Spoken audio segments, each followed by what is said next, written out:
The question really isn't if an organization is going to use Teams. The question is going to be when for many organizations.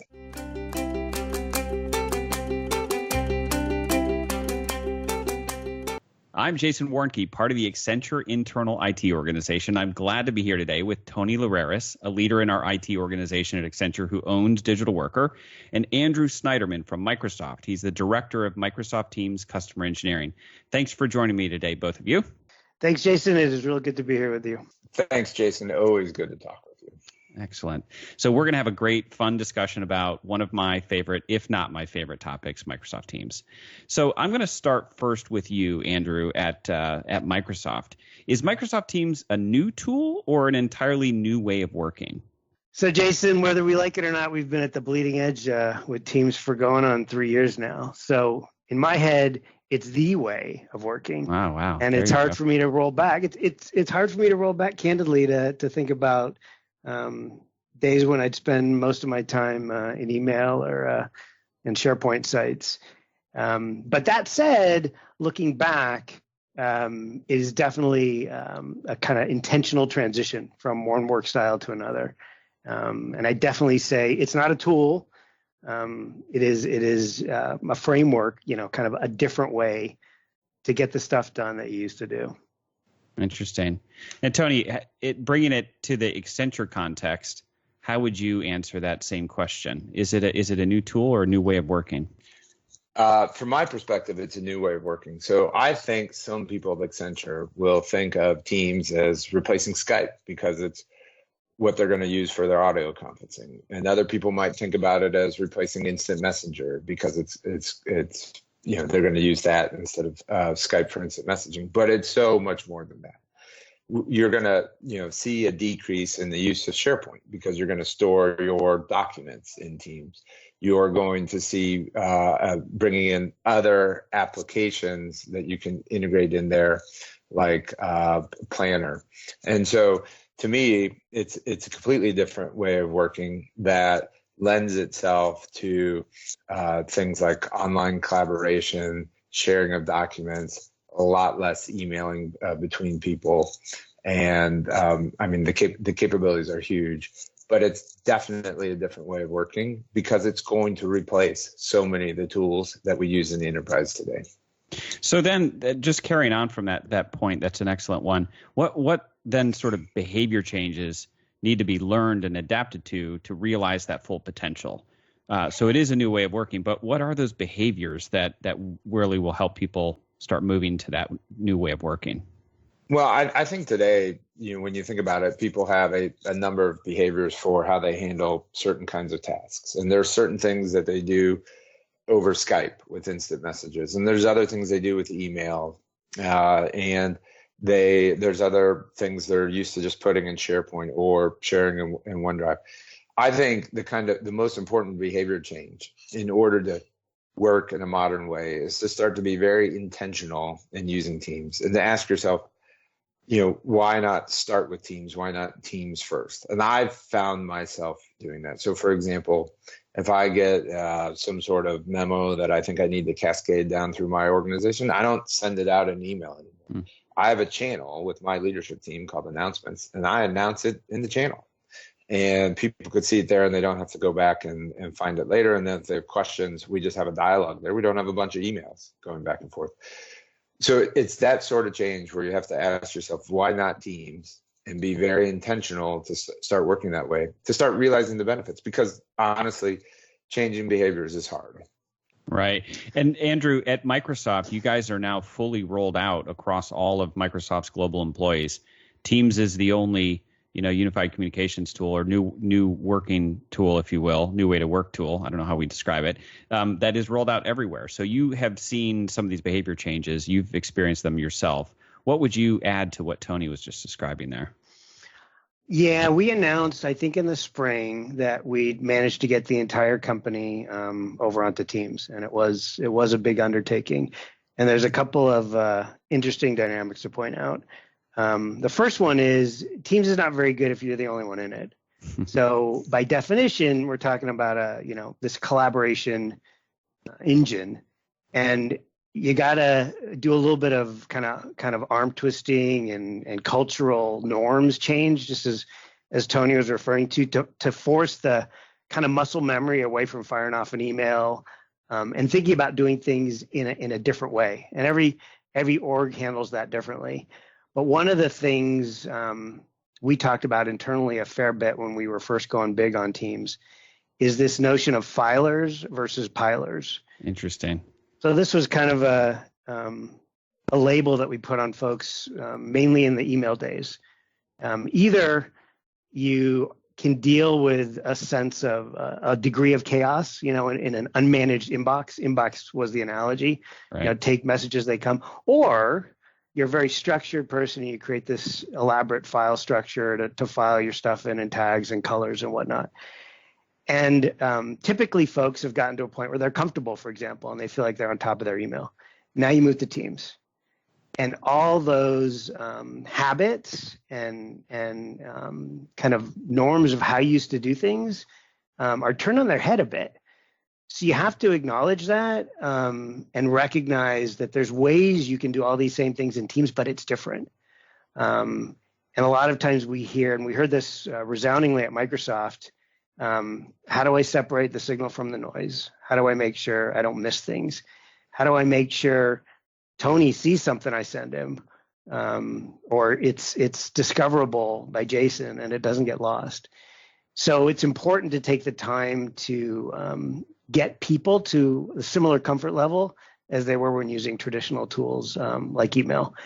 And a lot of times that does take a commitment, because most folks, when we're technologists, so we're going to adapt this stuff a little quicker. But most folks, just want to get their job done. Right.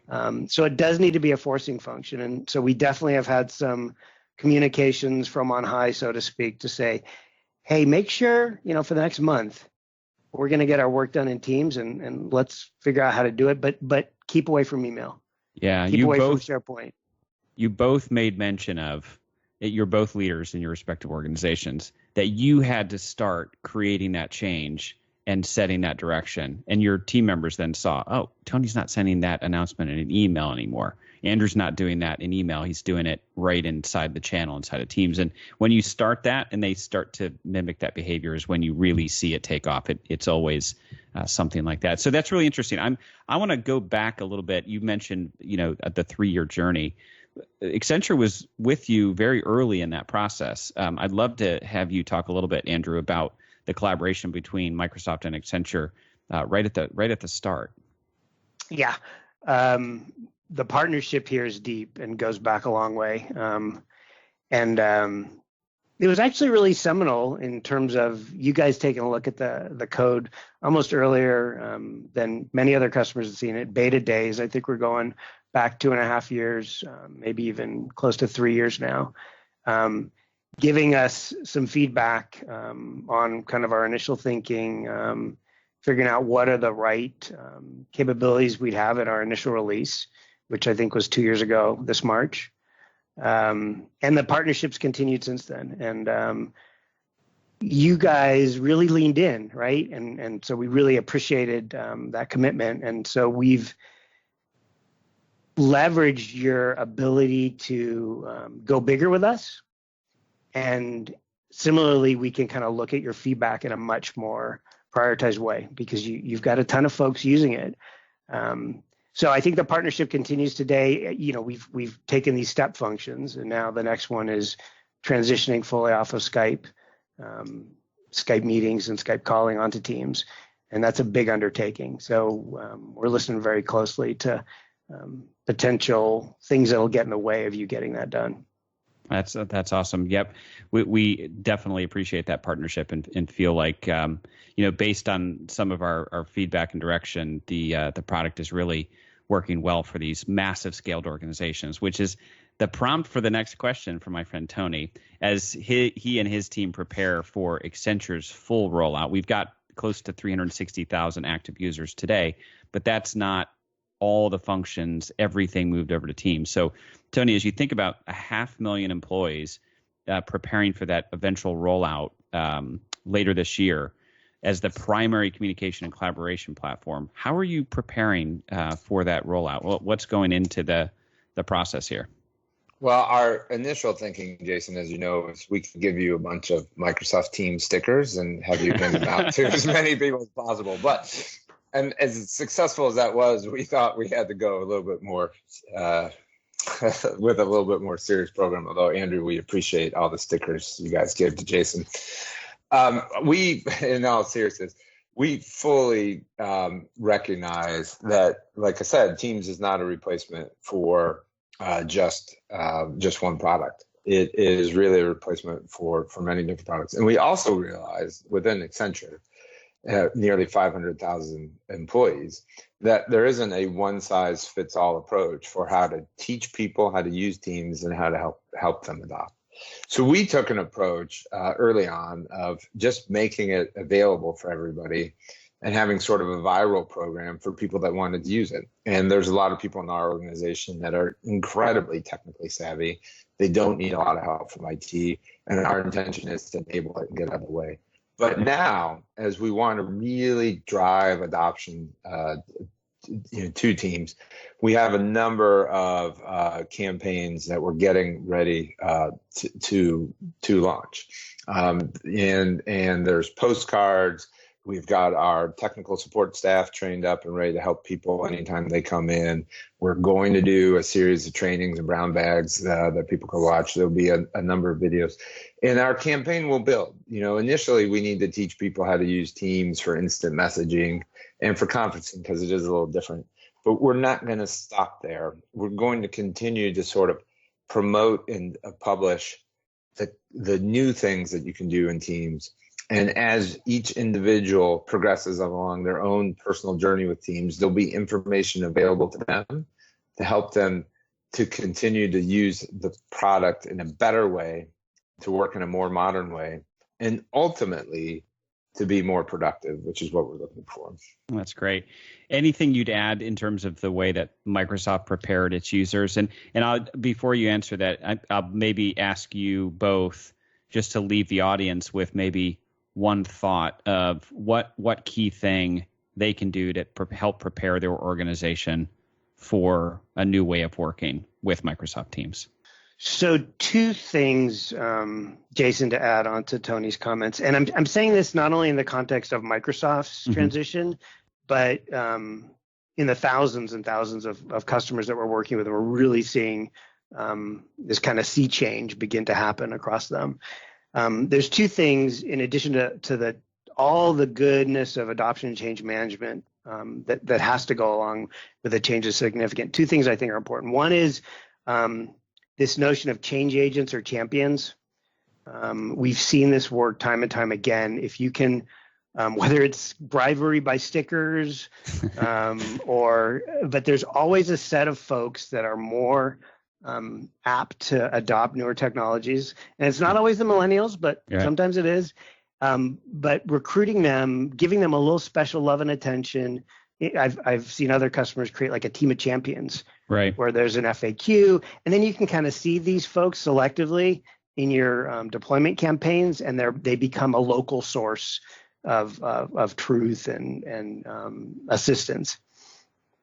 And then the second thing, to Tony's point, there's a ton of stuff we're replacing in Teams. So there's Skype and there's SharePoint, but it's really a superset. So if you can, once you get over the level 100 learning curve and you're comfortable with the tool, if you can then say, okay, what does my tribe, what does my team do? What's a project-based activity and outcome? How could we do it better with Teams? Like, for example, could we leverage Planner? Could we add, simple scenarios like working together to create a PowerPoint that you might share with a bunch of people? Some simple new things that you were not able to do in your prior tool set. That kind of jumpstarts people using the product. Right. Tony, what would your last words of wisdom be in terms of how the organizations can prepare for this? I think you have to acknowledge that this is where the world is going. And it's better to get on the train when it's moving slow, so that as it starts to speed up, you're ready. So I think when I talk to companies that want to know how we did things at Accenture, the biggest mistake they made is they wait too long to get started. I would advise them to get started, get familiar with it, make it available, and then find a way to drive adoption through their company. But the question is, right, the question really isn't if an organization is going to use Teams. The question is going to be when for many organizations. And there's no reason to put off the when. Very well said. So with that, I want to thank everyone for tuning into this latest episode. And thank you, Andrew and Tony, for being my guest today. Very insightful. I'm not sure we could have asked two better people on this topic than the two of you. So thank you very much. Thank you, Jason. Yeah, thank you, Jason. It was a pleasure. What we talked about today was how both Microsoft and Accenture have been moving over to Microsoft Teams, how this is a new way to work, and how you need to drive adoption in your organizations by getting started early, employing the help of champions in your organization. I would be remiss if I didn't call out the Accenture champions that do this. Our team stars, as we call them, are over 1,000 people globally that have raised their hand and said, we want to help on this journey, and are doing such a fabulous job. So we've learned a lot. We'll come back at some point and talk more about our journey through the course of the year. But we're really excited about what we're seeing with the change and the new way of working with Microsoft Teams. Make sure you subscribe and share the podcast with your friends and colleagues. I'm Jason Warnke with Accenture's internal IT organization. Until next time, take care. Thank you for joining today's podcast. Be sure to subscribe to the Accenture CIO podcast series on iTunes for all episodes.